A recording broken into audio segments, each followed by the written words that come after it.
Subscribe now and press the bell icon. Never miss an update. नमस्कार मित्रांनो, आपलं स्वागत आहे राईट नाव बाय सुदर्शन काबरा। आज आपण या व्हिडिओमध्ये बघणार आहोत की जे काही विठ्ठल रुक्मिणी मंदिर आहे तेथे जो काही पंढरपूरमध्ये जे काही विठ्ठल रुक्मिणी मंदिर आहे तेथे जाण्यासाठी तुम्हाला जो काही ऑनलाईन पास लागणार आहे किंवा ई पास लागणार आहे दर्शनासाठी तो कसा अप्लाय करावा तो कसा तुम्हाला भेटेल। सर्वात आधी तुम्ही आपल्या ब्राउझर ओपन करायचा आहे।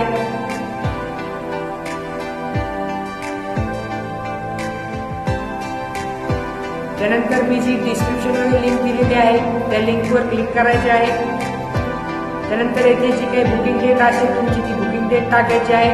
फक्त ती बुकिंग डेट या फॉर्मॅटमध्ये असली पाहिजे, सर्वात आधी दिवस, त्यानंतर जो काही महिना असेल तो।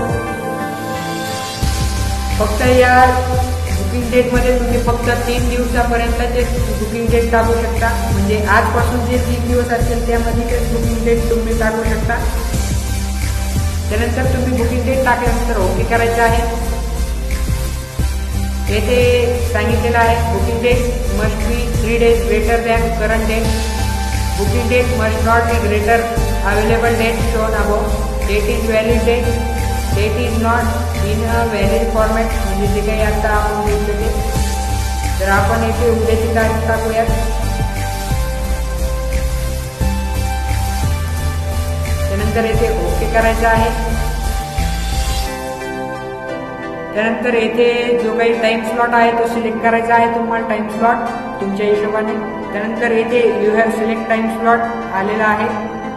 त्यानंतर तुमचं जो काही नाव असेल, म्हणजे तुमचं स्वतःचं नाव असेल, जे काही फर्स्ट नेम असेल तो येथे टाकायचा आहे।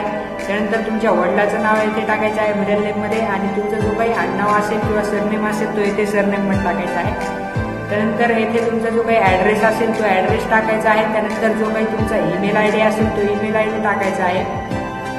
त्यानंतर येथे कंट्री चूज केल्यानंतर येथे स्टेट महाराष्ट्रामध्ये, त्यानंतर येथून स्टेट चेंज करू शकता तुम्ही व कंट्री चेंज करू शकता। त्यानंतर जो काही सिटी आहे तुमची ती सिटी चेंज करायची आहे इथून। त्यानंतर जो काही पिनकोड आहे तो पिनकोड टाकायचा आहे। त्यानंतर जो काही तुमचा मोबाईल नंबर किंवा फोन नंबर जर असेल तर इथे फोन नंबर टाकायचा आहे व मोबाईल नंबर जर असेल तर इथे मोबाईल नंबर टाकायचा आहे। त्यानंतर तुमचा जो काही फोटो असेल तो इथे अपलोड करायचा आहे फाईलवरून। जो काही तुम्ही फोटो अपलोड कराल तो येथे फोटो दिसेल। त्यानंतर तुम्ही या बुक तिकीटवर क्लिक करायचं आहे। हा बुक तिकीटवर क्लिक केल्यानंतर तुम्हाला तुमचा जो काही पास असेल तो डाउनलोड होऊन जाईल, किंवा तिथे ऑप्शन येईल डाउनलोड करायचं, त्यातून डाउनलोड करायचं आहे। धन्यवाद। जर आपल्याला व्हिडिओ आवडला असेल तर सबस्क्राईब करा, व्हिडिओ लाईक करा व शेअर करा। धन्यवाद।